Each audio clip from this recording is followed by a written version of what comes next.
All right, we are live Friday night, March 4th. We're in March. PGA Showdown's done. Hope everyone enjoyed that on the Mayo Media Network. Check out the replay if you guys didn't see that live. Here again with my good buddy Gavin.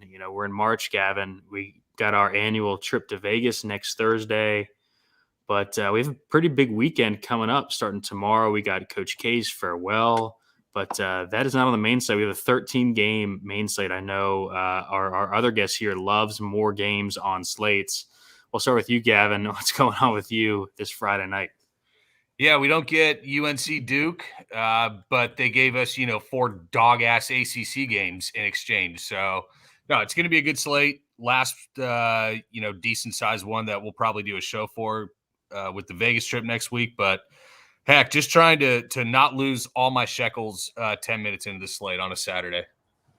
Yeah, that has been kind of a bad thing that's happened a bunch of Saturdays is early foul trouble for the best play on the slate.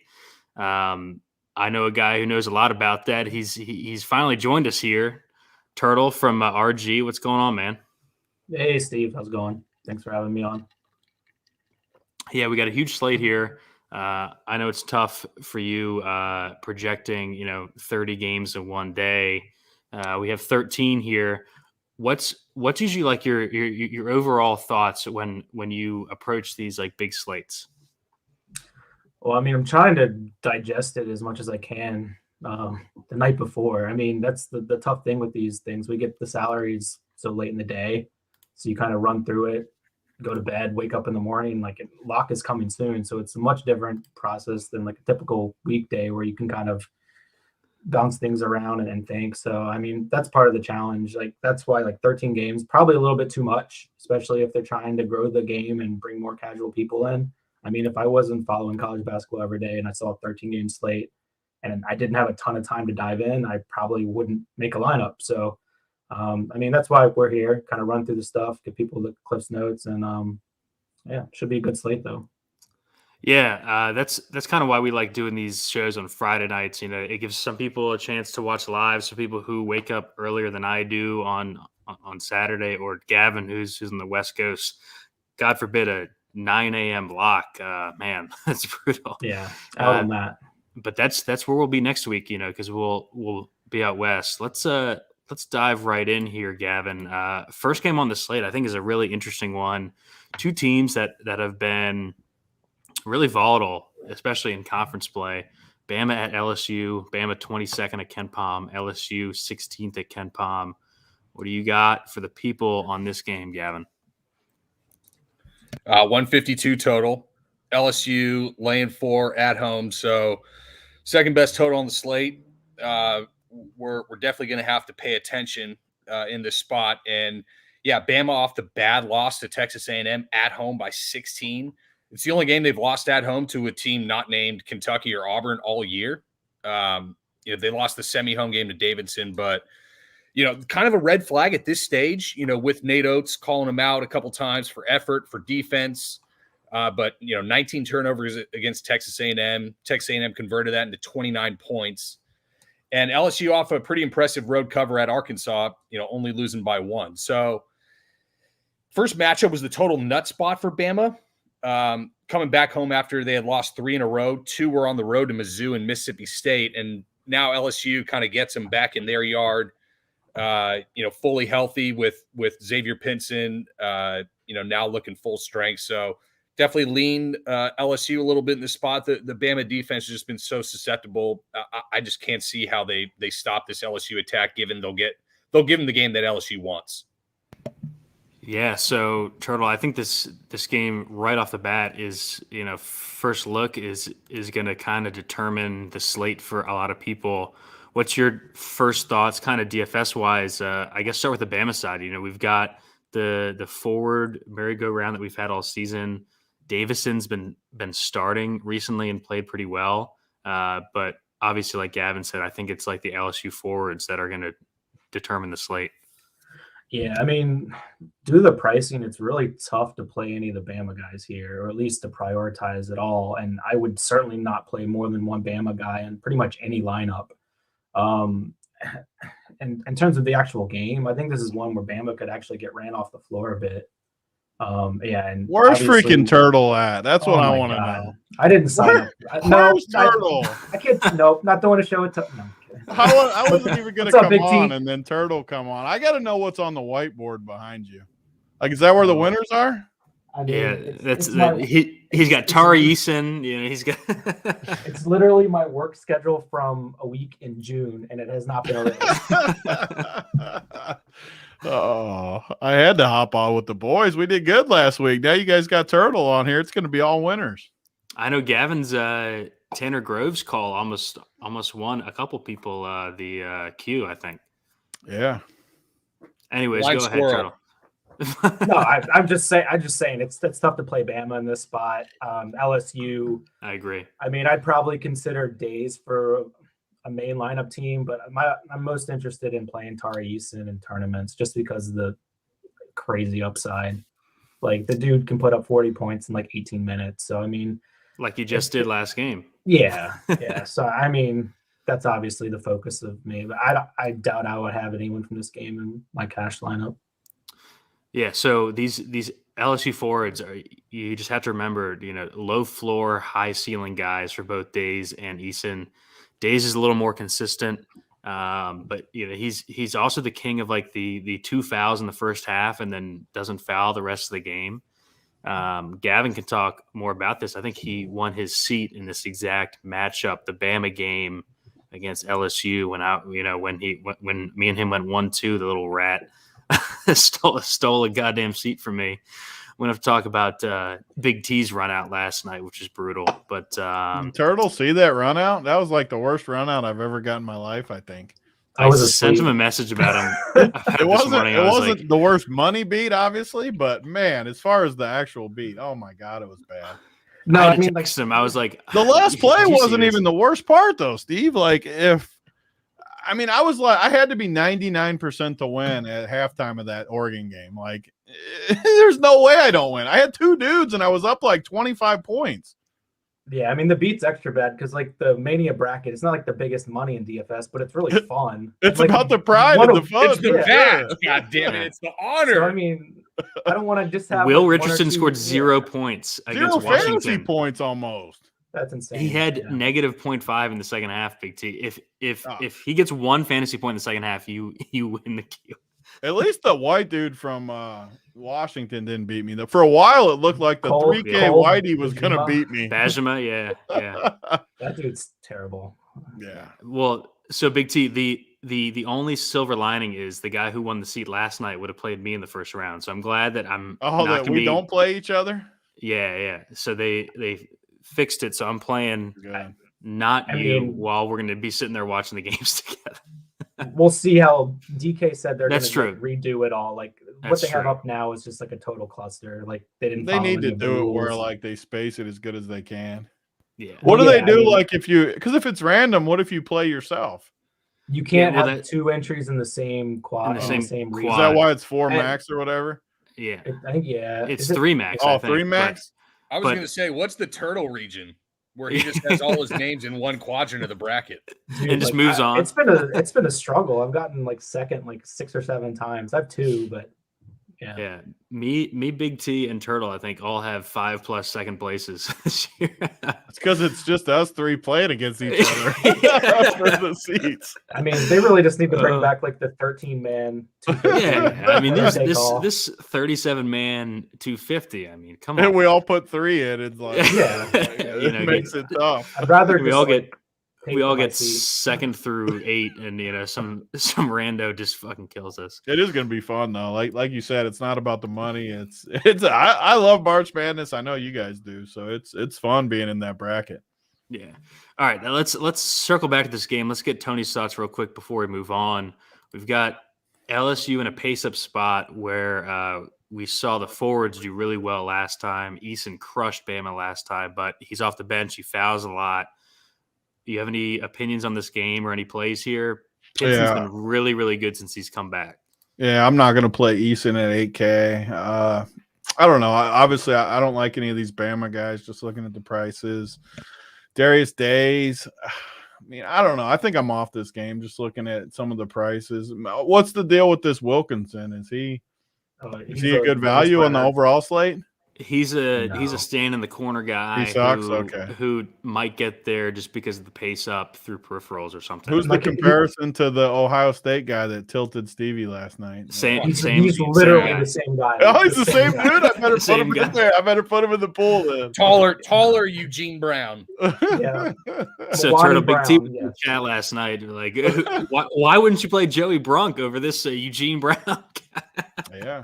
The Brunk truck got the job. The Brunk truck brought home the dough last night. Well, at least almost did. All right, let's move on to another good game, which I think is a really interesting one. These SEC teams, I think, are all going to get pretty far in the tournament. Arkansas at Tennessee. Arkansas 19th at Ken Palm. Tennessee 11 at Ken Palm. Gavin, what do you got here for us on this game? This is a good spot for Tennessee coming off the comeback win for Arkansas against LSU, I think, personally. Yeah, they're taking money. Total 139.5, pretty good. But you got two, extremely stout defenses. Tennessee up from, I believe, 5 at open to 6.5 now in some spots. Yeah, you mentioned it. Look, Arkansas started out 0-3 in conference. They are 13-4 now. So, 13-1 since then, 1 game back at Auburn. But it's kind of a tough matchup, strength on strength. Like, Arkansas is looking to play a lot in the pick and roll, and it's second in the SEC in frequency. And Tennessee's kind of a hyper-aggressive team helping off dribble drive, which is where kind of Arkansas guards thrive. We saw that first matchup, 58-48. That's gross as shit. I don't think it'll be that low scoring, but I could definitely see this kind of being a similar scenario where Arkansas's offense doesn't travel as well, and we've seen the Tennessee offense be a little bit anemic at times, lean to the under. But I think still some interesting GPP pieces to look at in the game. Yeah, we were all over Jalen Williams last game. I know that was a core play for me. If he doesn't foul out, Turtle, with 5 minutes left, I think he goes for 50+ in that last game. I think I'm hopping off here, though. Tennessee has just been awesome at home. They have not lost at home all year, and they've really beaten some really good teams at home. They beat Kentucky by double digits. They just beat Auburn. They beat Arizona at home. What are your thoughts DFS wise on this game here? I know that you were high on JJJ early in the week.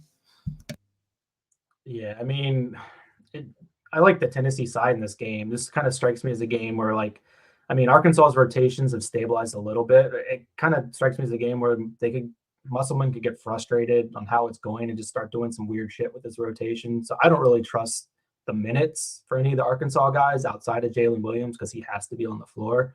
But against Tennessee and at 8-6, that's probably a pass for me. I don't have huge interest in this game. I'm off JJJ at 6-9 versus Arkansas.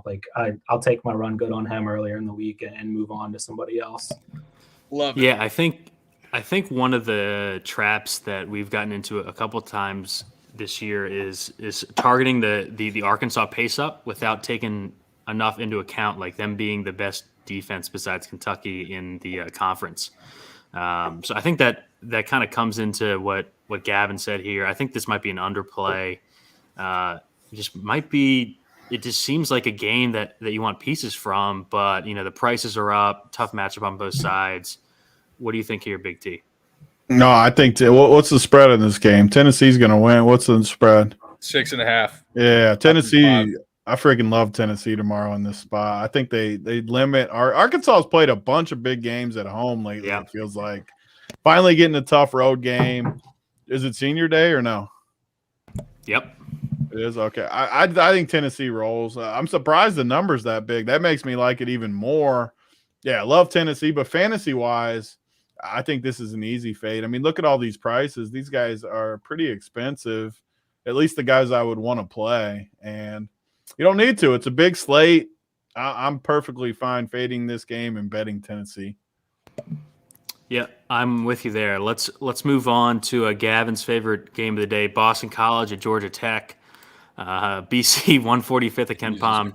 Georgia Tech 162nd at Ken Palm. A little pace up here for BC. We've seen them play better down the stretch, I guess. But it seems like they're healthy now. What do you got here for us, Gavin, on this game? 133.5 total. Georgia Tech, I believe, down to -2.5 from -3.5. I mean, what the hell do you want me to say about this game? You got two just dead-ass duck teams. The bottom of the ACC is so bad, dude. I mean, so bad. These are two of the teams that headline the bottom of the ACC. Georgia Tech off 4 straight losses, 3 of those 4 on the road. BC off 2 straight home losses versus Clemson and Miami. They're getting healthier, but what are they playing for? Like, complete pass on the betting side. And, boy, the DFS, I mean, GPP only for any lineup. Yeah, I think so. Projections are going to look at Georgia Tech, and they're kind of changing rotation with a couple. I don't know, Turtle. Is it injuries or just guys out? Or no? Talk to us about the Georgia Tech side here. I updated projections on Georgia Tech not too long ago. So like the last couple of games, it's really been Khalid Moore has been playing off the bench and only playing like 14 minutes a game. And then like Kyle Sturdivant and Debo Coleman are getting a bunch of run. However, this is senior day. Khalid Moore is one of the 3 seniors. I think Moore starts over Debo this game and actually gets run. So like the minutes on Sturdivant and Coleman are kind of suspect here. They could fluctuate 5 to 8 minutes either way, really. I think people are going to play Michael DeVoe here at 7-6. He's going to be pretty popular. And I think Karnak for BC is going to get a little bit of ownership too. I think both of those are actually fine cash plays. I'm not sure about ceiling for either of them. Not the best game. Yeah, I just think, like you said, if you change the minutes between these Georgia Tech guys, a couple minutes each, I think they go from being smash plays to being borderline GPP plays, right? Like if you take a couple minutes away from Debo Coleman, he's going to go from a great play to, why am I using this guy just because his rates are so low? Any thoughts overall on this game, Big T? No, just soaking it in. I mean, so you're saying that 3,200 dude from GT's a senior or what? No, he's a freshman. 3,200 more guy, and both of them are low usage. Like you pray you're getting 18 from them. Like okay, I got you. I kind of keep my eye open for those cheap dudes that might be a senior, little burst. But if it's not him, I mean, I don't know. Like this game, Devo. Well, Moore is the senior, so I think Khalid Moore starts. I think he's saying is Coleman's been playing a lot, but Moore will get the start here, and he hasn't. We don't think he'll get a boosted run though. I think he probably plays 20 here at least. Well, I have Moore at 24 now, and he only played like 14 last game. Yeah, I mean, if he plays, Moore could play 30. Moore could play 35. Still doesn't mean he's getting 20 fantasy points. I mean, he's playing behind the freshman for a reason, but if he plays 25 here, he's going to pay off the 3-2 tag. It just takes some thought behind it, right? So one of the things I think I like to do in college, and I don't think other people do, it doesn't mean it's right or wrong. I mean, you guys are all 3 sharper than me in college. I just like to game theory it up and stuff. On a slate with this many games, there's so many studs up top that if you can find these 3K guys that get you 18 or 20, like you just have an enormous edge. And I know that sometimes it's hard to find those, but man, like if he's going to play 25 minutes at 3,200, it's tough for me not to just take my chances. I don't know. I like playing the studs. Yeah, that helps you fit in Baycott and Oscar last weekend, both getting 60 bombs. Exactly. So we started last Friday saying we were playing Colin Castleton, Baycott, and Oscar. And then, I mean, that was the path to freaking smashing, right? When there's this many games and this many studs on a slate, like the studs are just so much better in college. I mean, I'm not breaking ground on info here. Everyone knows that, but these studs go off. I do think that this slate's a little bit different. Yeah, I mean, like last week, I literally locked those 3 in. Like I was hell-bent on playing those 3 no matter what. Yeah. And I was on the wrong value, but like some of the did you get on like what was it, the Florida value that opened up that just sucked? Yeah. But I played the guy with that CJ Felder. He played like 8 minutes and was terrible. Got us literally nothing. But yeah, That'll happen, but yeah. if he plays 18, then you're winning the Q, you know. So. I mean, and some people will say that's like a high risk way to play, but like I still think that's the best way to play in cash games in college too. Like you don't want to load your lineup up with these 6K guys that can are struggling to get 20. Then if you hit 80% outcomes on all of them, you're min cashing the GPPs. You don't want that. Yeah, because you've got 4 or 5 guys, say at 6K, who are going to give you 20, but are going to really struggle to get 35. Whereas there are so many guys in college that can give you 40 plus, and cheap guys who can give you the 20. You know, so go ahead, Big And T. the 3K guys just never kill you though. Even the Felder, he's not the reason you lost, anyways. No. I just think it's so much better to go that route. I mean, these top studs just freaking smash. And even if they have bad games, they're getting you 35 type thing. I don't know. But this game, I had Eugene Brown last night and I got 3X. Perfect example. So a lot of times, they may not even bury you, especially if they have some ownership too on those budget guys. You guys are right about the mid. I think one of the reasons I never like the 5K to 6K dudes outside of fillers is, man, it's just hard. When they get you 18, you're just screwed. Where I don't know. I like stars and scrubs. It's just the only times I go there is like last week when we had what's his name from Butler, Hodges was 6'1". You know, he's a guy who should be 7'5", and he's back in the 7Ks now. Yeah, I mean, when you have a guy who should be 7 and he's 6, I think that's when I'm more likely to go in that range. And let's not confuse this conversation for the first 2 months of the season where everyone's mispriced by 3,000. You just play the 5K 5 stars for 2 months until they fix stuff. I'm mainly talking about the bigger slates too, 3, 5 games, 6 games even. Not as much, but when you're talking 12, 13 games, there's going to be value for one, and there's going to be studs, so it just makes it easier. Yeah. All right, let's move off this game to a game I think we can quickly go over unless anyone has any bets. UVA at Louisville. I know that Turtle came on the show to talk about Louisville, so we'll let him go first. Turtle, what are your thoughts on Louisville here, and on the season in general? I think they're a great fantasy team. They've made me so much money, and I think they're just first class organization. No, I mean, the interim coach doesn't really know what he's doing at all, and he's just pushing random buttons. Malik Williams has been suspended 3 times in the last 2 weeks, and he's already announced he's starting tomorrow. He's starting tomorrow. This dude clearly does not know what he's doing, and he's just flying by the seat of his pants, and anything can happen. I'm completely off this game. Passed. Imagine being a Louisville donor, right? This team wins championships. You know, this is not a bottom rung ACC team, and you've got an interim coach here who is just playing roulette with the roster. The last time Malik Williams played, Big T, since I know that you don't know, I know that these two know because they played him on this slate. How many minutes do you think he played? I didn't play his ass. He's the best player on the team. I did, yeah. I mean, I've seen. I live in Kentucky, obviously, so I've seen Louisville all year. He played 3 minutes.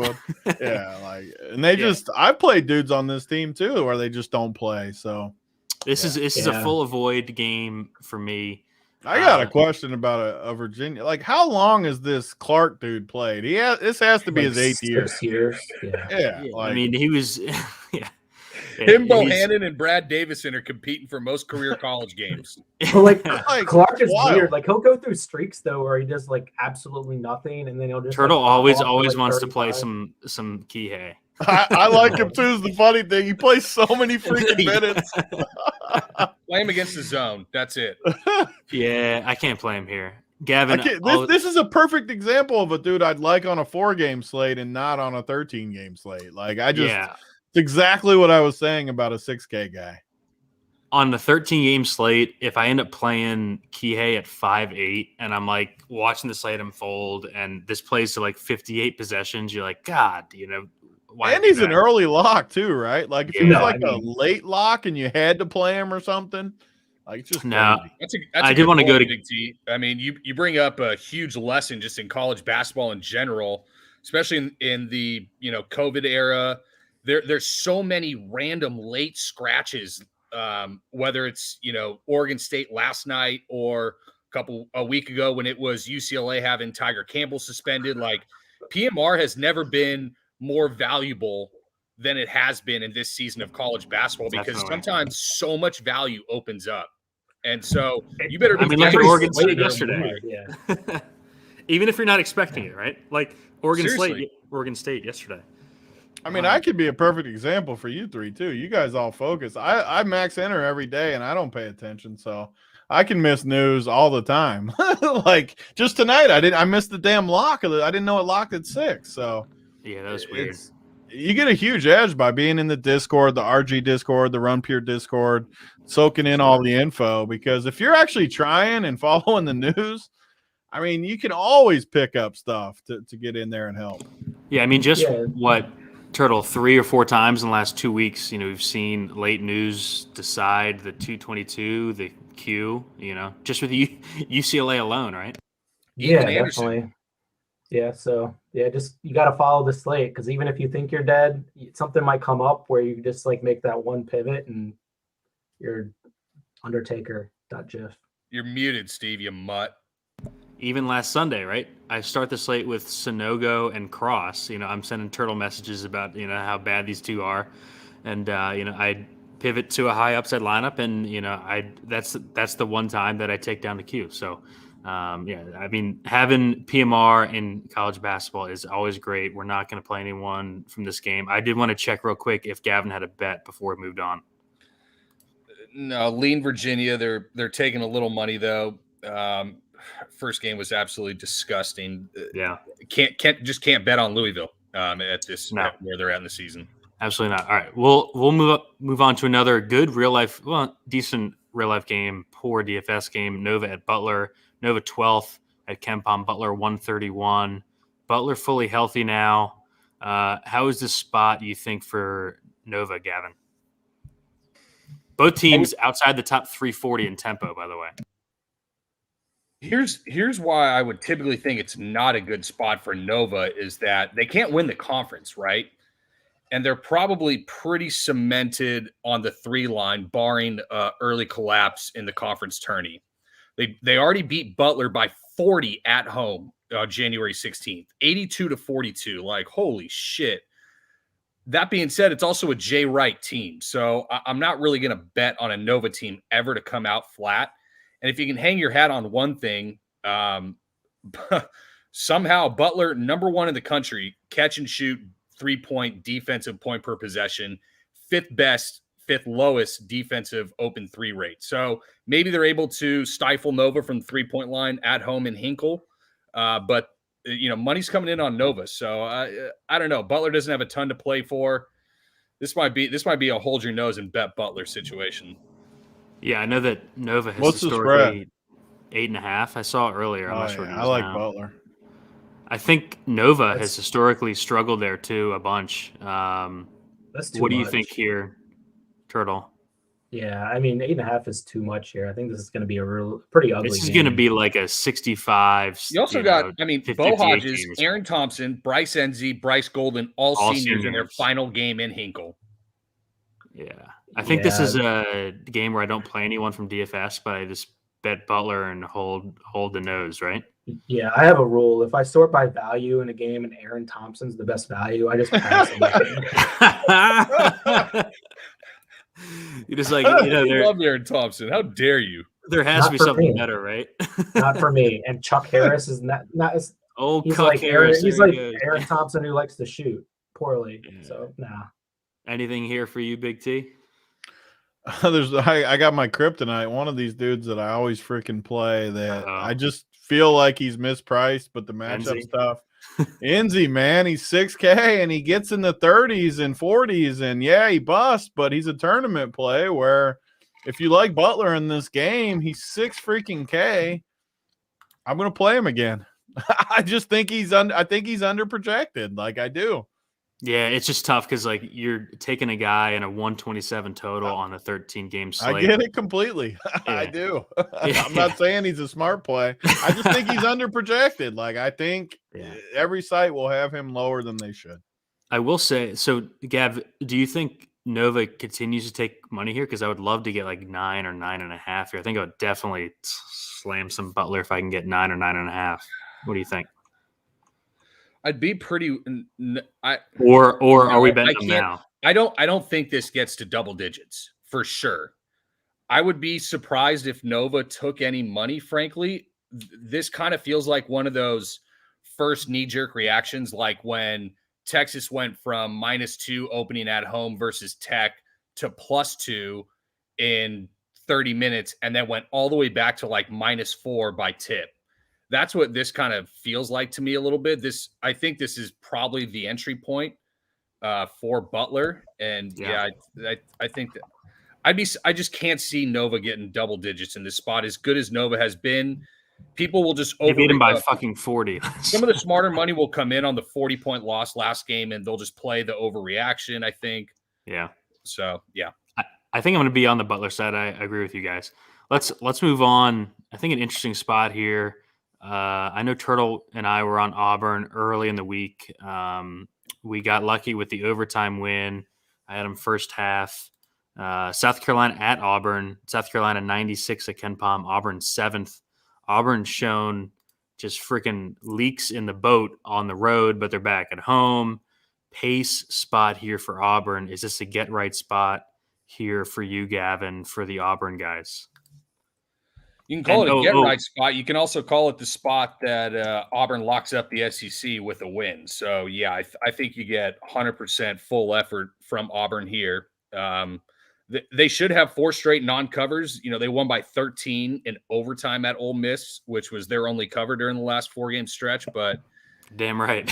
But it's definitely going to be interesting because South Carolina is going to push it. They're going to turn the ball over, and it's going to play kind of right into Auburn's hands. So, yeah, I don't know if this is Auburn blowout or Auburn 90-plus points, but, yeah, it all kind of points to their direction, especially if you want like a strong first half bet. I think that's probably where you look in the Auburn side too. Yeah, I kind of like Auburn's team total too. Ken Palm's got their team total at 78. I'm not sure what it is in the betting market, but South Carolina will run with them, and they are stubborn enough to get blown out here. I don't think I'm on any South Carolina pieces just because Frank Martin, you know, he's kind of tightened up the rotation recently, but I'm not going to play anyone at Auburn.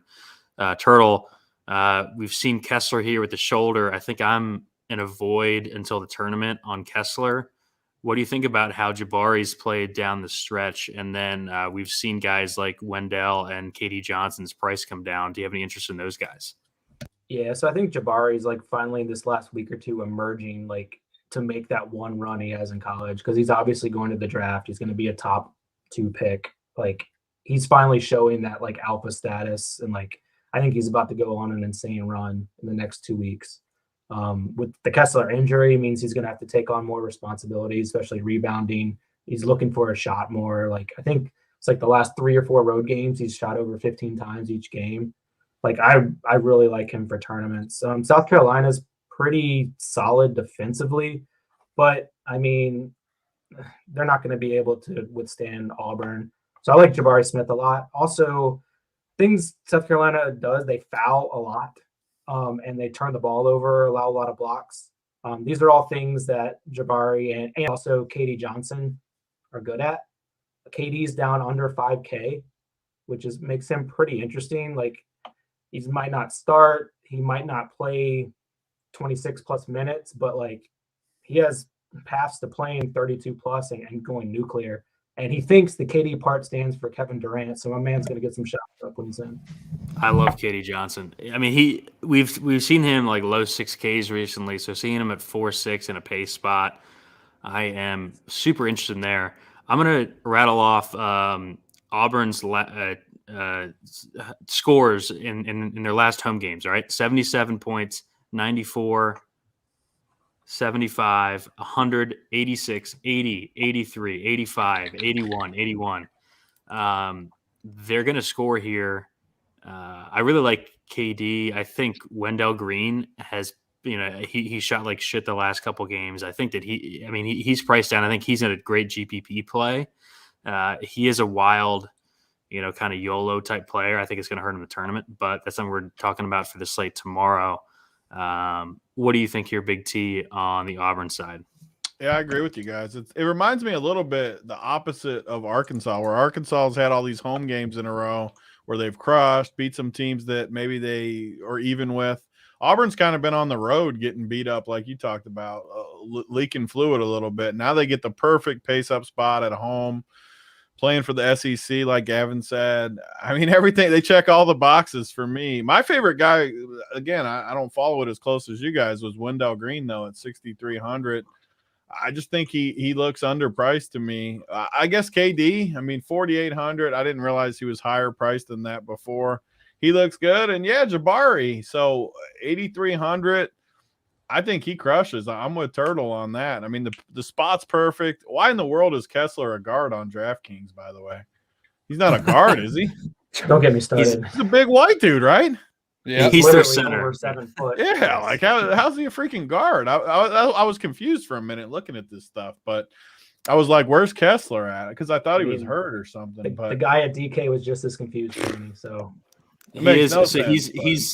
he's nursing a shoulder injury, which is going to be which I think boosts these other three was what I was going to lead for into. Sure. Like I think I see myself playing 2 or 3 of these other guys, the guys you named, KD, Wendell, and then Jabari for sure. So I love the Auburn spot. What are they favored by? 14.5. Yeah, I think they might lay a little wood in this game. So I'm all aboard with you guys. I think they win this game. Well, I'm not sure what they win by, but I think they score 80 plus here. If they score 80 plus, you better play 3 of these dudes. Yeah. And, we got favorable pricing on guys. Like Green has been in the 7Ks for 2 straight months now. Are they going to be super chalky? I don't know. Ask Turtle. Doubt it. I don't think no, because there's not one clear play, and Jabari's expensive enough that I think people are going to be hesitant a bit. Jabari's going to get us a little 50 piece, I think, maybe.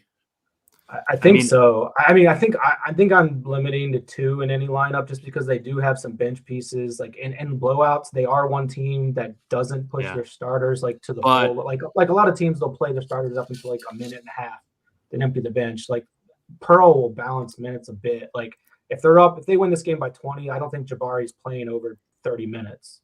But Turtle, I mean, Gavin, you said if they win this game, they win the SEC. Correct. Oh, they're going to roll that. I mean, they should get enough 3 points because South Carolina 324th in turnover percentage, as Turtle said, 302nd. KD is going to crush here. Rate, like, yeah, KD is going to have like a 4 or 5 still game. Here's the way that Jabari doesn't get there. Turtle mentioned it with the blowout. So in 4 of his last 7 games, he's had 33 plus minutes, which is more than we had kind of seen for the first 3 quarters of the season. All the other 3 games that he didn't get 30 plus, all 3 were blowouts. So, if 28, they're going to get some of the seniors in late.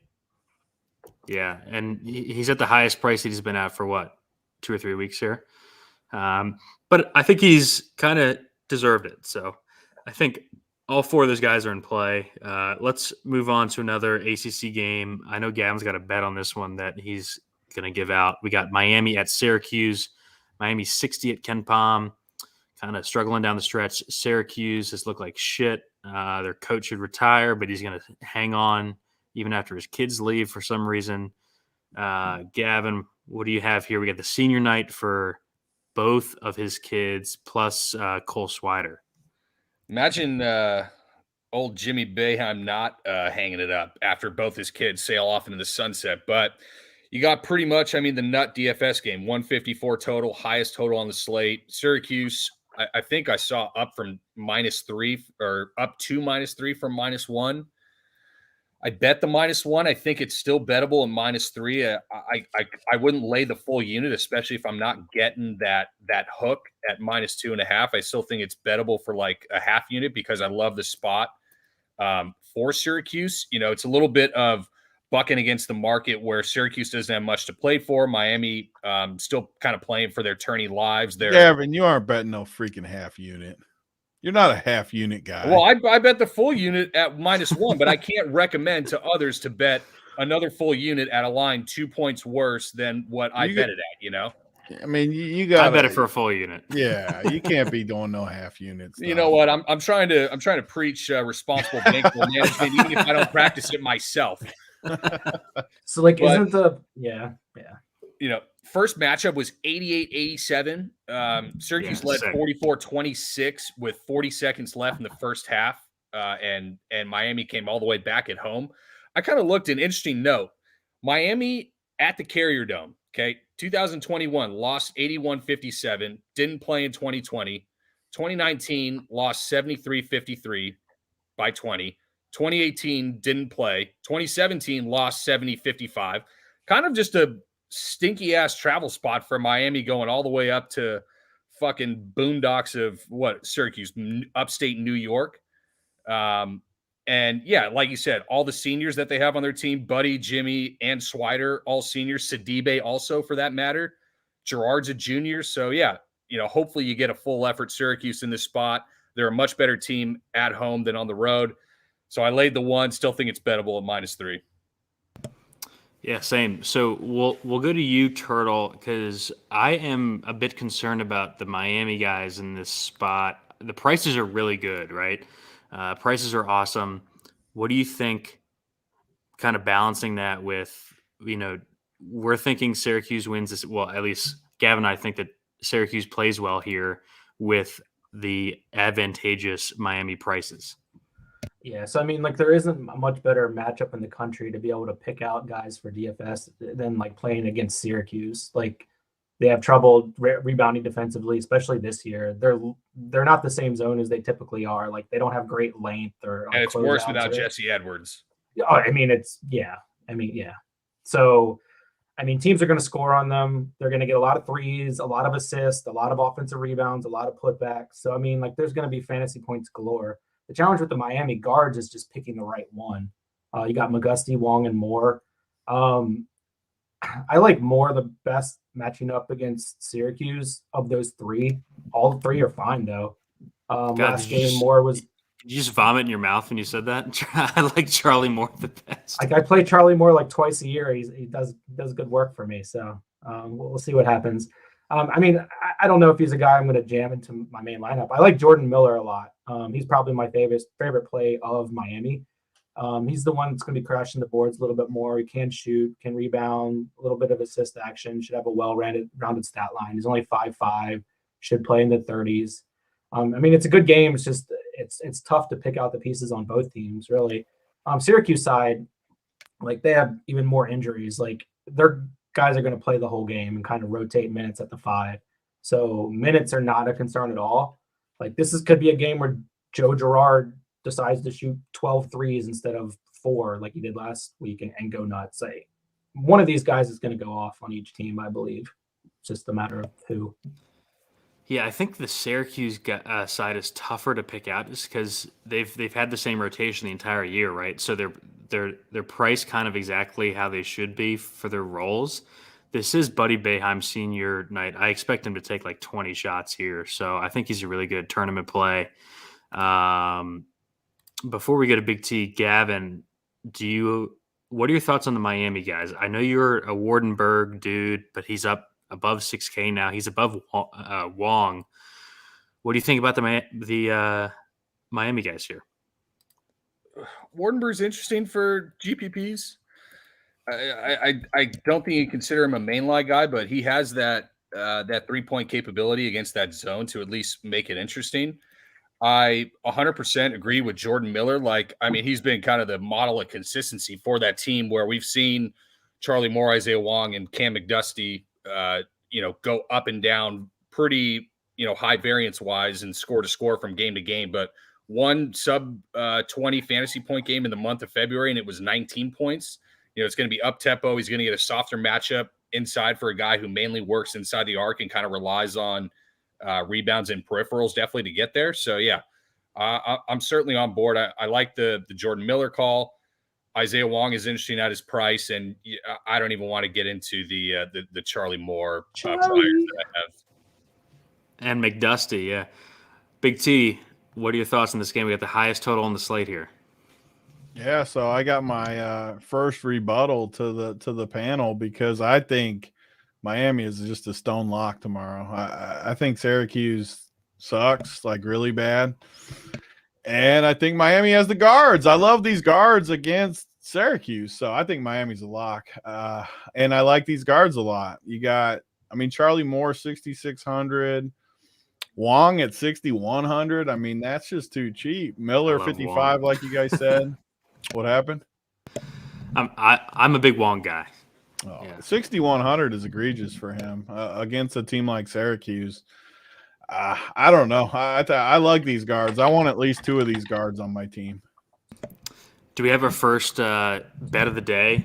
Miami I want to bet. If you guys want Syracuse, I don't even need points, so I'll just take Miami. We'll give you one. I get it. First game, Jesse Edwards had 22 points and 8 boards and had 7 blocks in that game. Syracuse without him, 1-5 ATS in their last 6 games. A little bit worrisome, but I think they're finally kind of getting their home matchup. But Miami, 3 guards that at any one point of the game could kind of carry the team on their backs themselves. So, no bet is a lock. I don't fault anybody for wanting to take the Miami. See why you were saying a half unit. Now you should have taken it down to the points. It was the points, you mutt. Betting numbers, not teams. Come on. We didn't even talk about in a couple of weeks. We didn't even talk about Sidibe. Like Sidibe could actually play like 25 minutes and go for 30 here against Miami. Who? Yeah. So both teams. Yeah, exactly. I'm joking, but I'm not joking. I don't even know who you're talking about. So with Syracuse big, I'm guessing. Yeah. Go ahead, Turtle. No, Benny Williams is out, so like it thins out the big rotation. Bowl Ajak is not really playing, so it's just Frank Anselm and Sidibe that'll suck up the minutes at the 5. I think Bayham likes. I just looked at this dude. He sucks. Bayham likes Sidibe more, I think. He does. He could get run he doesn't have to be. He could also foul 3 times in 2 minutes. Well, this game is like a mortal lock. You guys better bet the other way and get your money back. I don't like Syracuse in the game. I like this game for DFS both ways. Oh yeah, I'm sure you do. I don't see how either team's going to stop the other. Big T's going to buy me lunch that first Thursday. I'm down. Oh, if that's what you want, then yeah. Well, I'm going to buy you lunch anyways. You better make a different bet. Yeah. No, it'll be for more than lunch. Syracuse winning this game, Big T. Come on. I don't even think it'll be close either. I think they'll win by about 15. All right, so quickly before we move on, what Turtle's talking about, Sidibe should play like 25 here, probably, you think? Miami, one of the worst teams in the country inside 330th in 2-point defensive percentage. So, the matchups there, we'll see. Let's move on. Kentucky at Florida, super interesting game. With Auburn having the ability to wrap up the SEC, is that before Kentucky tips or hour before Kentucky tips? Someone's echoing on us. I'm not sure who that is. Kentucky 3rd at Ken Palm, Florida 49. This is kind of Florida's last stand, right, Gavin, for the tournament. I think it's Big T. Yeah, bracket matrix has Florida's like the first team outside of the tourney. Yeah, just mute and unmute. But interesting that Florida first team out of the tourney by bracket matrix, so they're as bubbly as it gets. This would be a massive home game, quad 1 win in every sense, and potentially could solidify themselves into the tourney, just given the stakes of it. So it kind of begs the spot of Florida. They're a much more difficult team at home. What do we got here? 141.5 total. Kentucky only opened 4.5, minus 4.5. So the books are definitely on it too as well. I thought we were going to get kind of -6 or better, but I think they're kind of the understanding that Ty is clearly not 100%, whereas Severe is probably much closer, if not 100%, just given kind of the minute allocation of last game, and are probably handicapping for that as well. But I think it could be a spot where if Kentucky gets up big early and Auburn is up, 18-20 early in the second half, you could see Cal pull some of the Kentucky guys if they have the game in hand themselves. And so Florida might be an interesting second half bet. I think Florida's going to win this game. I think they are. Man. You can make some money with that kind of take. I already have. Well, not made, but placed. I think this is the perfect spot for Florida here. You know, we've seen Ty and Severe come back. They've both looked like shit both games. We all played Ty on what was it, Tuesday, Turtle, when he was 4,800. Didn't come in until like at least 10 minutes into the game, and it was still close. Played awful. Severe's clearly playing hurt. I don't know why they're playing. Like, it just seems like Cal is chasing this regular season title instead of looking to see that this is a championship caliber team if these guys are healthy. What do you think about this game? And then DFS wise, like I said, I think Florida plays well here, but Castleton's only 500 from Oscar in this game, and the only two other guys on Florida who have played well are now 7K and 6K. Yeah, I think they're just going to play the game straight up no matter what, and they're going to try to win. I think Oscar's the best play on the slate by a mile, and he'll be in every single lineup I make on DK. Last game, he went for 27 and 19 against Florida. Florida cannot rebound defensively. Oscar's just going to suck up every rebound, put it back. Castleton's going to want to stay out of foul trouble. After a few years playing for Mike White, he understands if he commits 2 fouls in the first half, he's not playing. So therefore, he's not going to challenge the shots. Oscar might. I don't even think he'll struggle with Castleton's length at all. Like he's just going to eat, and he's the most well conditioned big man in the country. Like there's no what a freaking season he's had. Unbelievable. Castleton had last game they played. Castleton had 7 boards. Oscar had 10 offensive boards. Yeah, just to put it in perspective. I just don't see. Yeah, he's easily the best spend up on the slate for me. Yeah, for sure. I don't want to deal with anyone else in Kentucky outside of him. It's just this game for me is just Oscar, and I'll get my other pieces elsewhere. Yeah. Real quick before we go on to you, Big T, I do want to read a quote from Huggins today, who ran the current National Player of the Year out of town. So this is what he said about his current West Virginia team, Big T. Quote, "We don't compete. We don't have competitive guys. We don't have the guys we've had in the past who are huddling like, come on, we've got a guard. We just don't have that in our huddle, man." Come on. Jesus. Yeah. And you lose a guy who then goes on to Kentucky to be the National Player of the Year. That's just an awful look. Huggins is a bad spot. I'd be surprised. That game I think is on the late slate. No, it's on the main. Huggins will have his time on. We're talking about it next. I'm sorry. Anyways, Big T, you're a Kentucky guy. How do you think they play here? And what do you think about the spot DFS wise? Yeah, they just have impressed me. Is there still an echo? You threw me off saying my thing's echoing. I don't know what it is. No, you're good now. Oh, yeah, I don't know what it could have been. Yeah, I think they play well, though. They've impressed me all year. They really have. Even when these guys were out, they were competing, winning big games. I like them here, giving 5. I'd have worried a little more if the spread came out. I don't know what they would have made it, but when it came out 5, I think it's 5.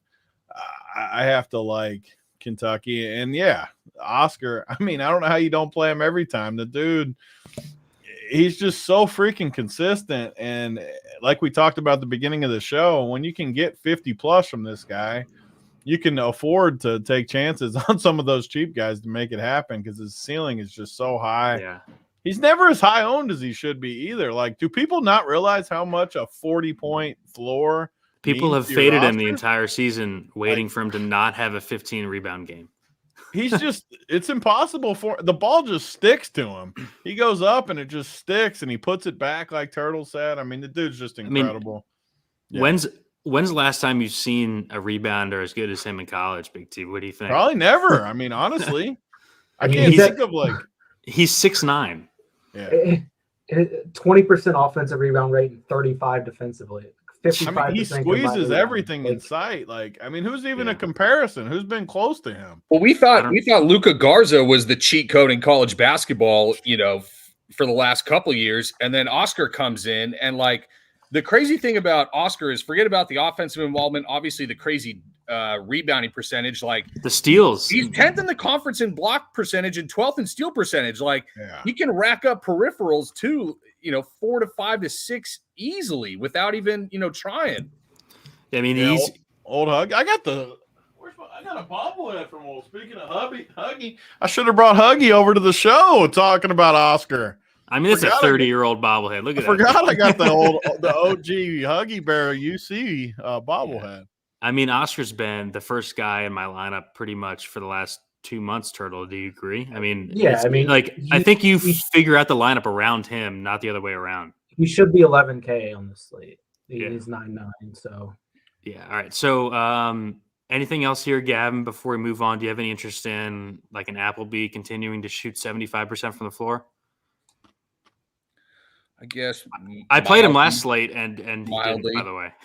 I haven't really played him up until this point, and so I'm probably not going to hop on after he, was super hot. But under 6K, when Kentucky, we talk about the highest frequency transition team in the country, Florida could get pushed a little bit. So I guess Applebee's in play a little bit. Not really for me in this spot, but just the last comment I'll make is Oscar finally making us up all that money that we lost on that mutt last year. He started the year, 5.5K, Turtle, and fouled in every single game before he transferred. God damn it. Anyways, all right. Any last words here for you, Turtle, before we move on? No, but let's keep them moving. All right. Indiana at Purdue. Interesting game. Indiana sliding like crazy, Gavin. What do you got here?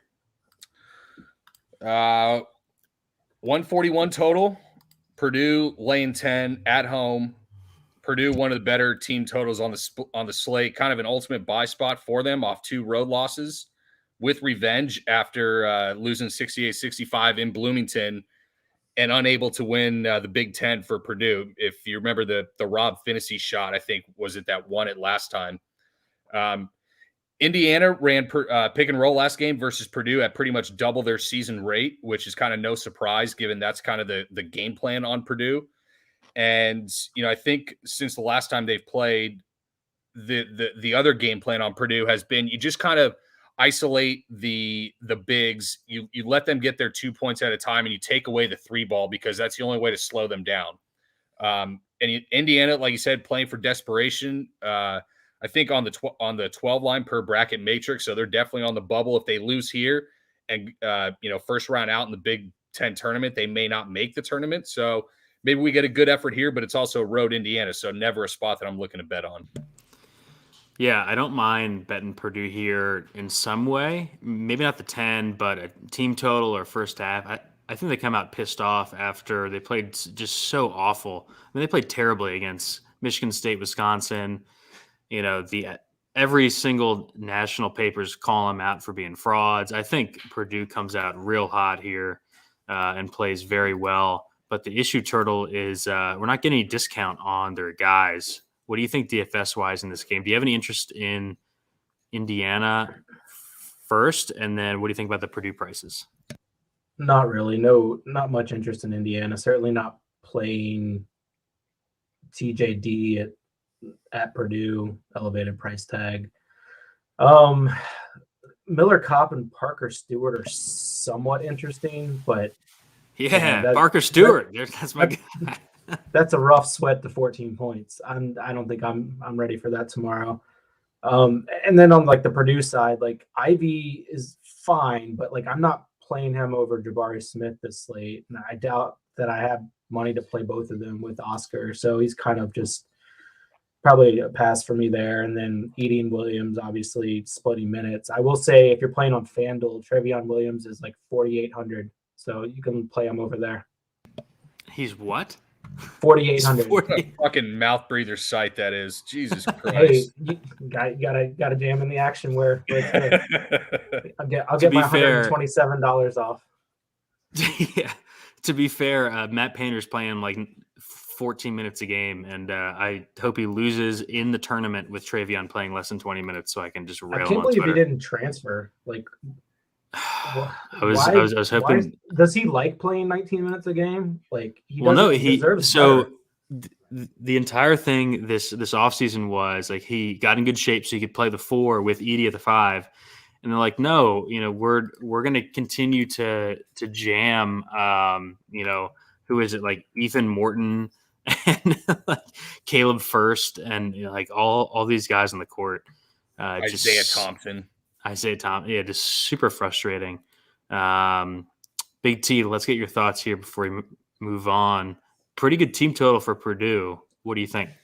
Yeah, I mean, I was going to ask you guys before you started talking about them. So what? They play all 40 at the 5 between these two guys, or what? Every game it's exactly 40. They're never both 40. Like they played them together once for like 1 minute and totally messed up my sheet. Who starts? Travion? Edie's been starting. Edie starts. So Travion went from like their best player last year to not even starting this year. Yeah, that's what we've been shitting on the coach on Twitter for 4 months. Yeah, that's wild. Yeah, I mean you can't play those guys. I mean Travion didn't. I mean, yeah, Travion started last year. And he actually played a little bit more last year. I remember him like crying. He's like, he plays better when he doesn't start the game. I was like, well, how do you know you haven't fucking started? I love when coaches say that anyway. He's like, what are you talking about? It's ridiculous. I mean, it's going to be sad when he burns this team of talent because he plays his best player 16 minutes in the Sweet 16 and they lose by 2, Especially to play the big stiff Edie.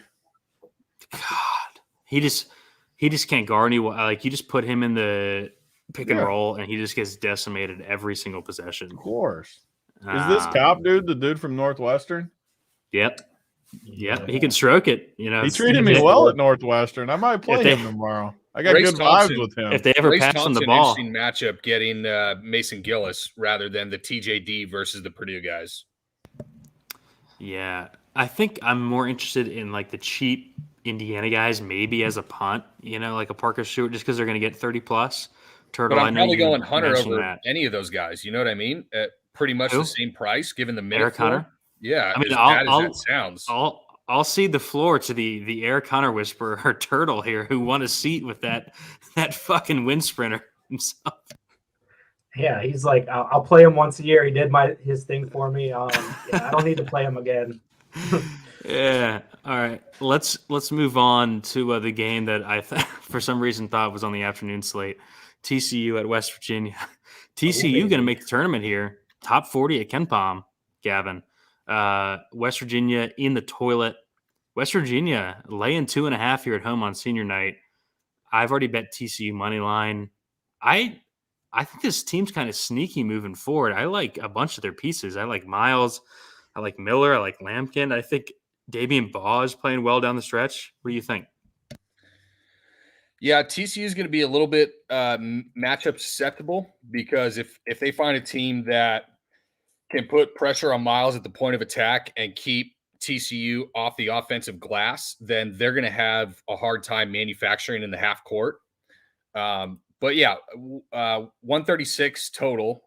I think it was the last time I checked. And yeah, West Virginia 2.5. I have burned so much goddamn money on fire betting this dead as shit West Virginia team. I am so fucking done with them. Like, versus a TCU team that's basically played its way into the tourney after beating Tech and KU. They played well, man. And then after pretty much every Tom, Dick, and Harry on Twitter was on Kansas minus double digits at home in the turnaround, they lose covered by 4. They've been good, dude. I like this sneaky team.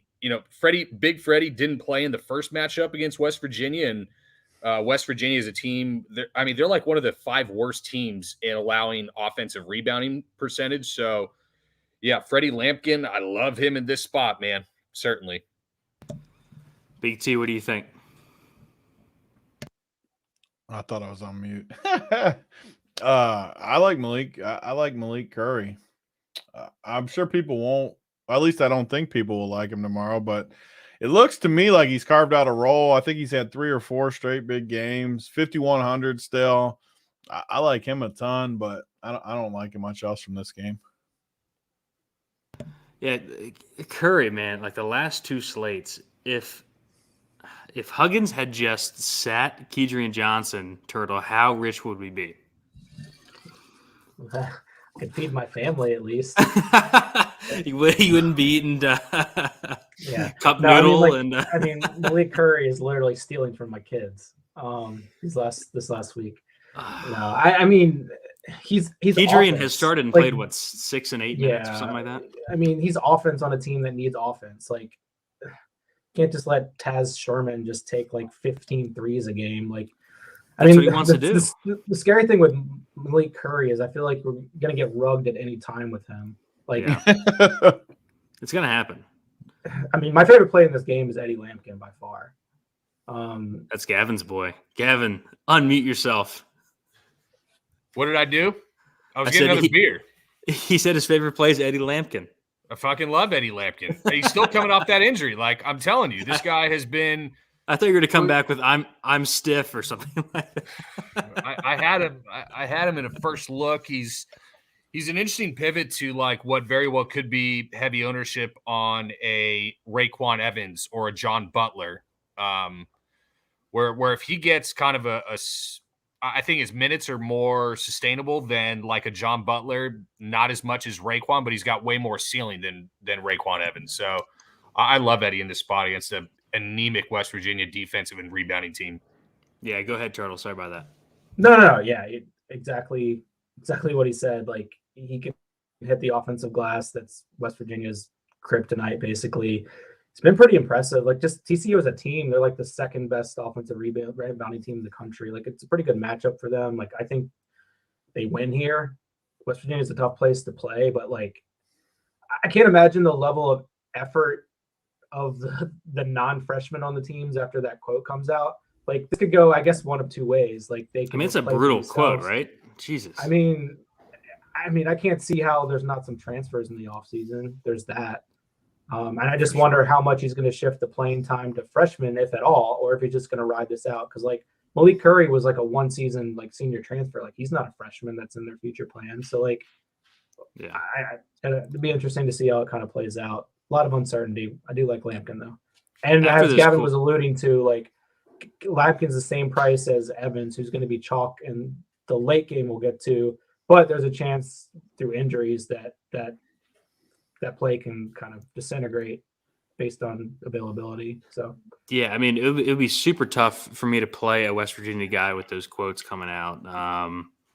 What do you think about that, Big T, before we move on? Yeah, I mean, I don't have a strong take. You don't need to get my opinion. All right, let's go to my game real quick. Tech at Clemson, Virginia Tech. If we win this game, probably in the tournament. I don't feel good about it. PJ Hall might be back. I'll let Gavin and Turtle talk about this one. I like the we call though. You got the we in there. I like that. I got 2 degrees from there. I can call me we. Right? Yeah, that qualifies for a we. Yeah. All right, I'll go first because I'm actually quick on this game. 135 total. Virginia Tech, I think last I checked, was laying 3 on the road. I have one note for this game. If Virginia Tech cannot win this game, they do not deserve to go to the tournament. That's it. That's pretty much all I have. Like this is one of those dog-ass ACC games I was definitely talking about.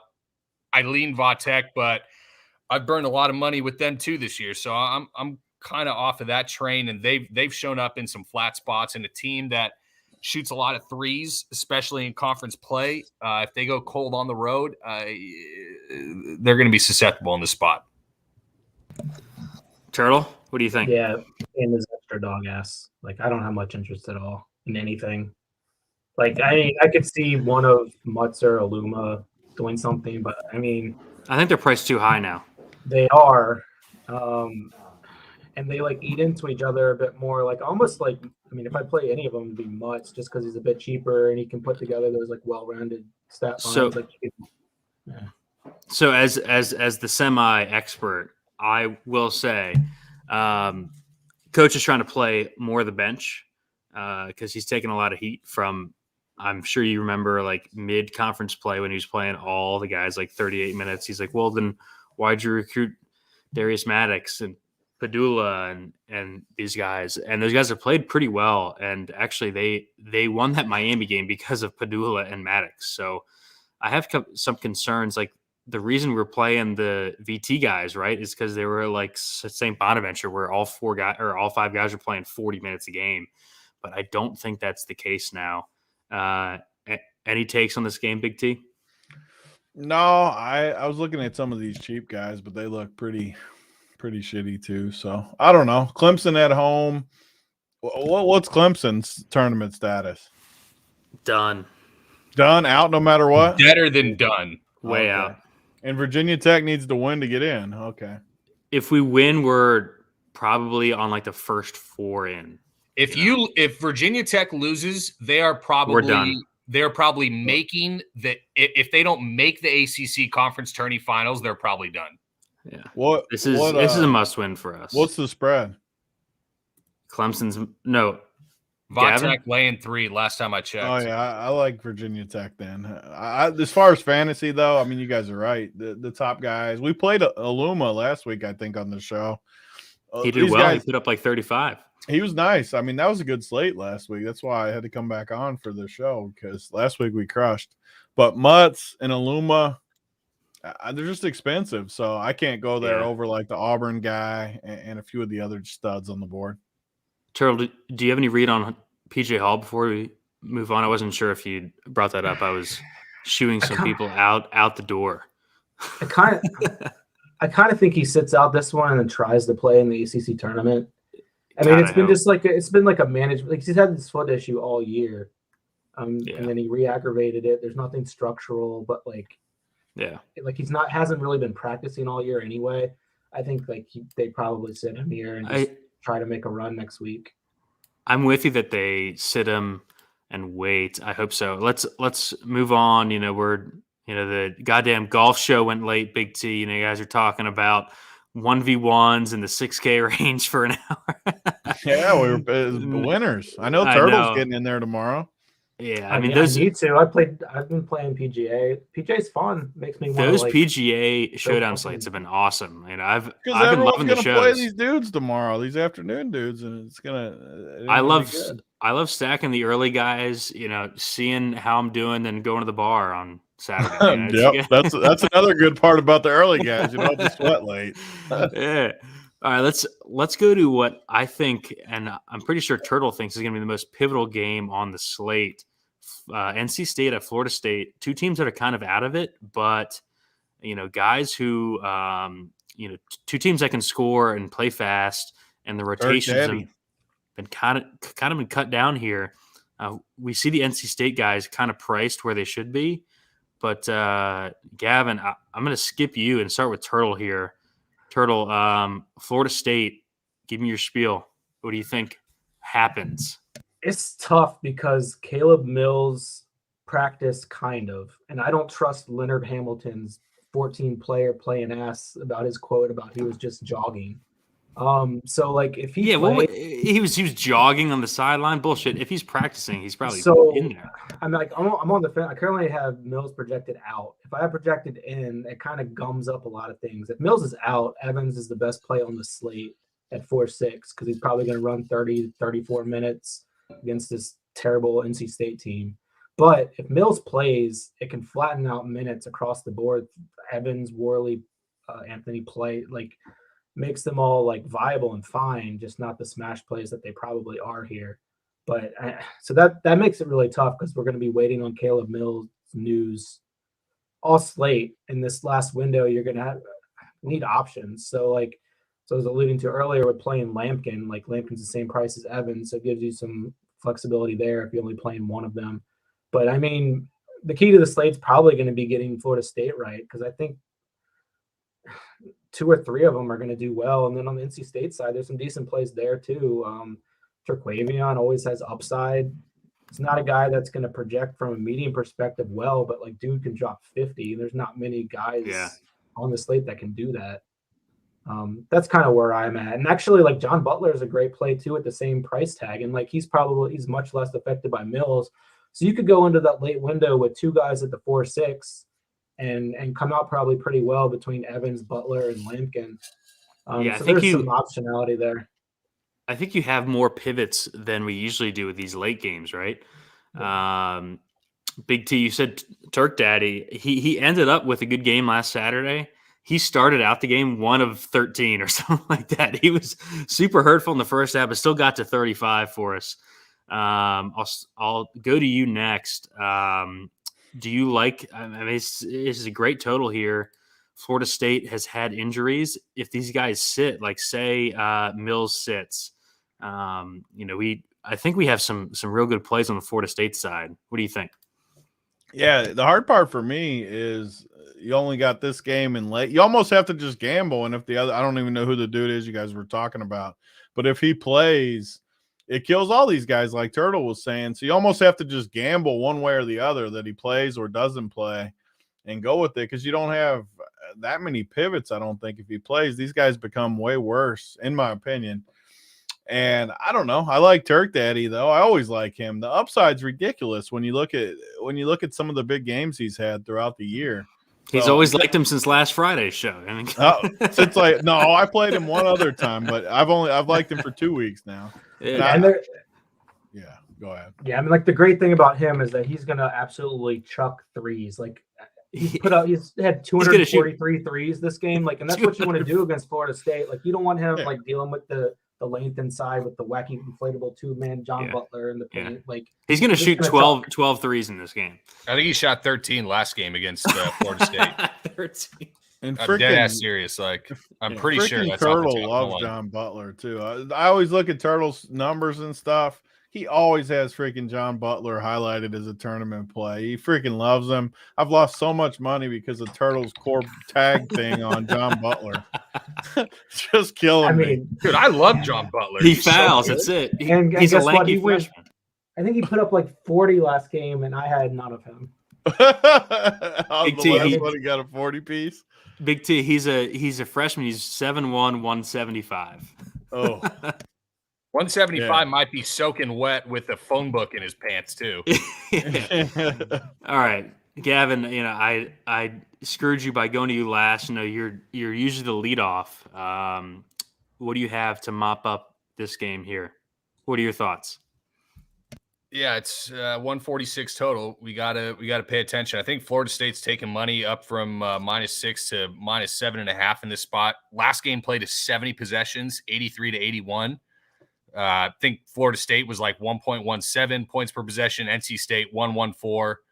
Sebron and Terquavion had 55 combined points last game. So even if you want to potentially like play both of them and try to soak up a ton of the NC State usage, I don't hate that from a GPP perspective. But 2 dead seasons, I trust a Leonard Hamilton coach team to come out stronger at home a little bit more than NC State, but that's anecdotal. Lean to the over, but that's betting on 2 so-so offenses. So it's tough. But, yeah, you guys pretty much nailed it on the DFS. I don't have anything to add from that front. Yeah, so the last thing that I'll talk about real quick before we go to the last game, Turtle, we've seen these senior nights impact slates, right? Like it's fun to joke about them, but like Joey Brunk was on the winning team last night. We have senior night here for Florida State. Their seniors are, guys like Harrison Preto, guys like Tanner Ngam, Wyatt Wilkes, Polite and Evans. I mean, that's probably going to be their starting 5, right? Do you see this team or any in particular on the slate, like kind of give them more minutes to a senior because they're out of the race or anything? How do you deal with that overall? I mean, it's kind of a gut thing. Like, I don't even know if the Brunk thing was necessarily senior night, more as though that, like, from a schematic perspective, they needed. He was the only guy who didn't foul, too. They needed a 5 to stand there, and, like, they couldn't go small. They didn't want to go small. So, like, once Brunk started playing, they're like, oh, he doesn't have 2 fouls yet. We're just going to let him keep playing.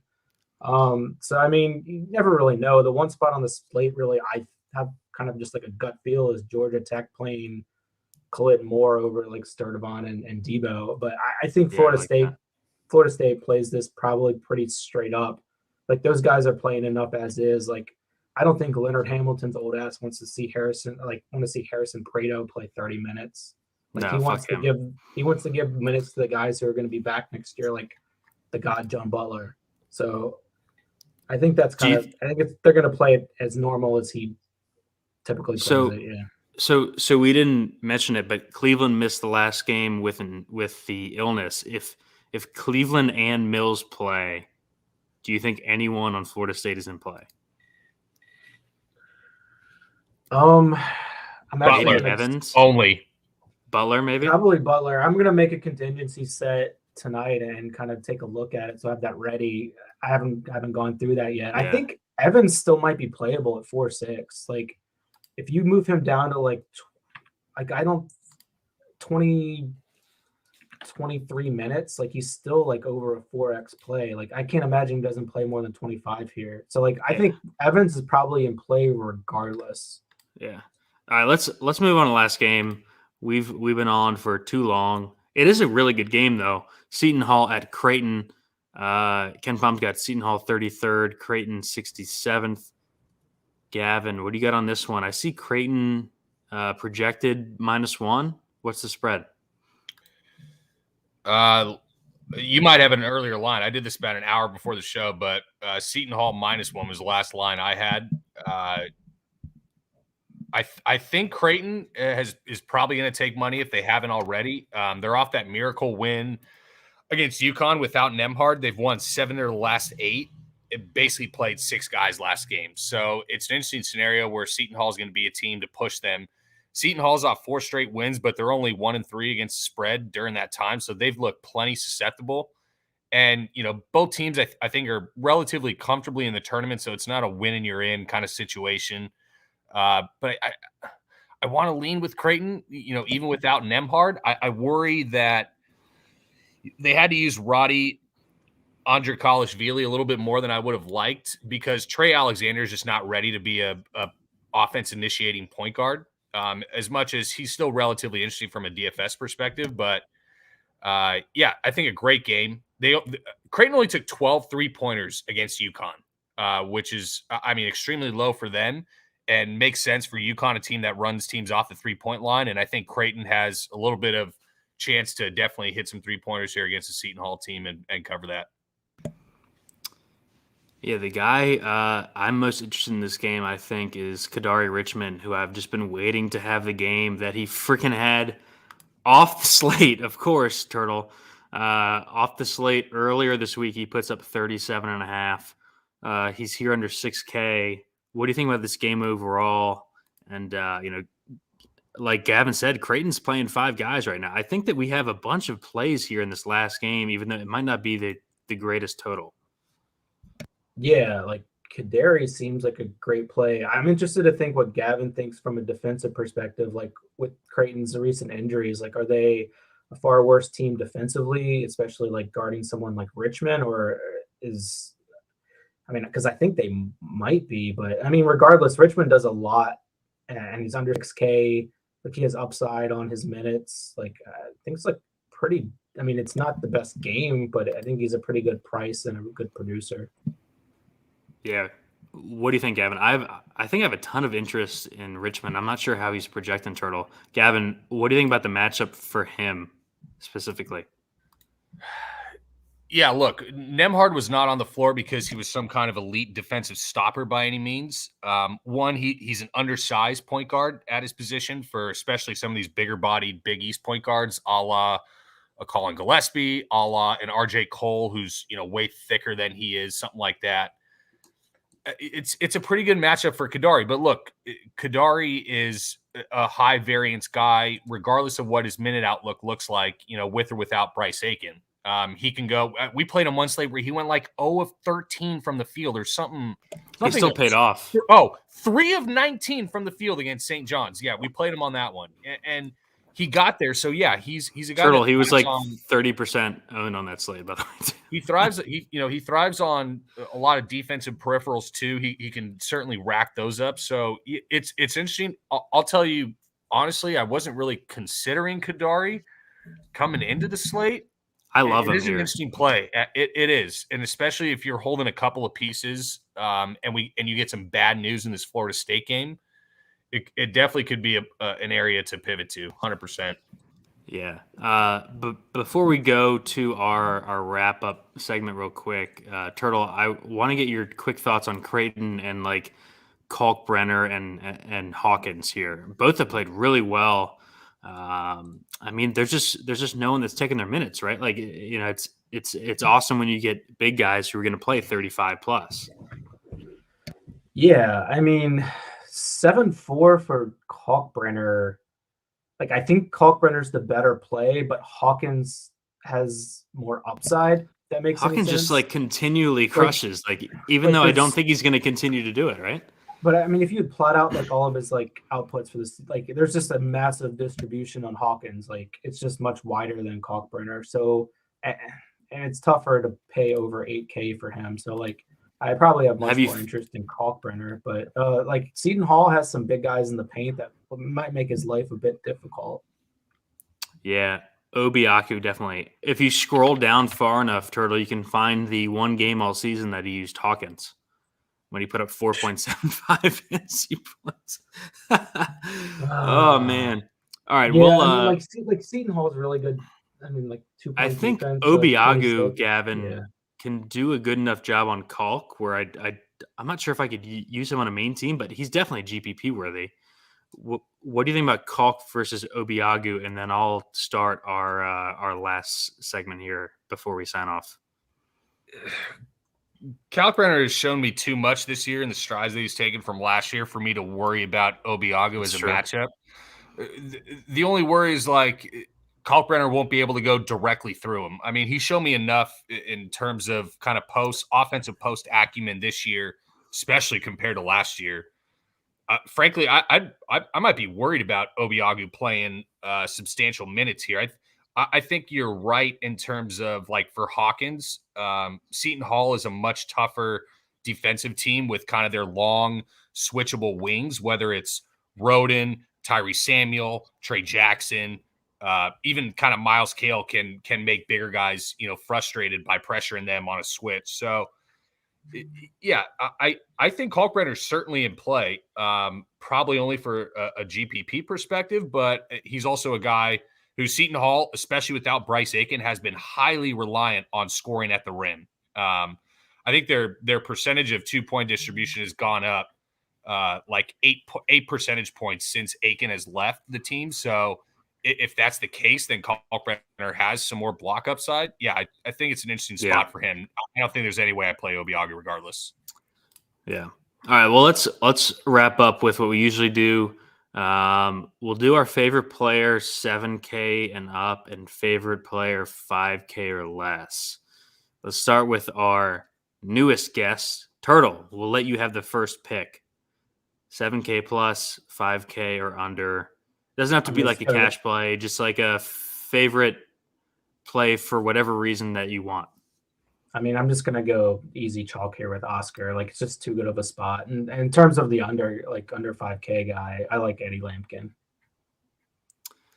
Oh, man. Gavin's going to be freaking bitter that you took Lampkin from. I think I'm going to go with Jabari Smith here for the 7K plus. I'm with Turtle that I think this is kind of, especially with the injury to Kessler, it's kind of phasing into his team. I think they play really well here. I think he puts up a ton of shots. And like Turtle said, I think that we're looking more towards the, 7+ rebound game than the, 3 to 5 range that we're seeing in the middle of tournament play. As far as cheap guys, let me scroll down here. He took mine. So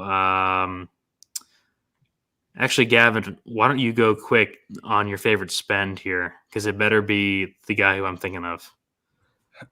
My favorite spend? How about the guy that I fucking have my goddamn avatar over? I mean, Tari Eason in this spot, if he plays 22 minutes, I think he gets 35 fantasy points. If he plays 28, I think he walks to 50. If he doesn't foul, he melts this slate at AK. And I don't think people are going to play him because of the foul issues in the last 3 games. All right. I'll take the easy under 5K guy and go Raekwon Evans. Like we talked about, I think he's the safest. And even if these guys are in, like Turtle said, if he plays mid-20s, I think he's still fine. 4.6 is too cheap for him. We probably should have played him at what was he, like 5.4 or 5.6 on Tuesday. That was probably a mistake by us. Gavin, who's your favorite 5K or less guy before we get out of here? All right, so I got a couple here. Oh boy. Yeah. So buckle up. This is where it gets nasty. So oh geez. In the same game. Wait. Before you start, what price is Noah Gurley? He's 3-2. No, he's not one of them. He's not one of them. But it's another Bama guy. I am the Bama whisperer. Is it James Rojas? I mean, do I need to get the trash can or the lotion? I need to know which. No, it's Rojas. Not James Rojas. As much as I said that we needed to play him last late and then he smashed, but Darius Miles in this spot, I expect Darius Miles to get 18 to 26 minutes in this spot, being a guy who's going to have to stylistically match up with the Brandon Murrays, the Eric Gaines, while Xavier Pinson, gets to worry about the Quinterly, the Shackelford types. I think it's a good minute uptick here and is probably only a GPP play, but he got slapped on the wrist by Nate Oates last game. Nate Oates was talking about their turnover count. He had 3 against A&M. I expect a bounce back here. And LSU is a team that's going to push you away from the basket, and Darius Miles surely can shoot from 3. Second one, I will go with, oh boy, about 3.5K Rob Finney coming off his injury after he just burned down Purdue last game. You don't have to take 2, Gavin. We can end the, No. I even got one better. He's got 7. He's got 7. We're just getting started here. I got a better one after Finney. I think Finney is interesting at 3.5K for a GPP dart, given 2 to 3 3-pointers, and he's pretty much there against Purdue game where Indiana's going to need him coming off the injury, might even get over 22 to 26 minutes. Got some interest in Rob Finney, and then, oh boy, in the old Hammer game, how about one Trey Jackson? 20 minutes, 2 straight games, 15 plus, 5 straight. He's certainly going to be a high variance guy, GPP only, but another guy who, if the first 3 goes in, he's probably going to smash value. He might miss all 5, but 3.1K in a pace up where he's going to have like Kaluma, who's not the most defensive prowess guy on him. Those are my three condom plays for the slate. Those are your greasy ass plays. I mean, to be fair, your call last weekend was Tanner Groves. So you guys got to pay attention to these Gavin Friday night burners here. That doesn't mean play 100% of any one of those 3 months. That means you play 3 to 4x the ownership, and you're still probably at 20% max. Well, Turtle just bumped up the projections all 3, so you're probably screwed. I already had Trey Jackson pretty high. The other ones, they were not even on my radar. But Trey Jackson. Yeah, I'm the one in the group that I'm most apt to take the projections, place them in a brown box, and then punt them off the balcony. Well, probably a good approach. A lot of slates. It works sometimes. Sometimes I'm DFL. Well, that's why you have that's why you have Tari Eason as your avatar. That makes a lot of sense now that you say it. Yeah. All right. On that note, I want to thank Gavin again, and Turtle. Thanks a ton for coming on with us. It was a long show. Turtle does awesome projections at Roto Grinders, grinding all the niche sports. Turtle, why don't you plug whatever I just didn't? No, you got it. Just check out rotogrinders.com. RG Premium gets you all the sports out except for NASCAR. So we're getting geared up for a nice college basketball season. We'll have some shows around tournament time as well. But definitely thanks for having me. Big fan of what you do at Run Pure. So glad we could make this work at least once this year. Yeah, absolutely. So apparently NASCAR has grinded their way out of niche sports status. I was not aware of that. That's funny. Yeah. Anyways, big exciting couple weeks coming up here. We got conference tournaments next weekend. Gavin and I will be in Vegas. I'll be doing early morning live shows from there. I think. No, I will not. Don't even fucking ask. Gavin's not. I might be doing them depending on what is asked of me and what happens in Vegas. Regardless of that, thanks for hanging out. If you missed us live, check out runpuresports.com for the playbooks. I have them up every day. Turtle's got awesome projections at rotogrinders.com. We'll see you all next week.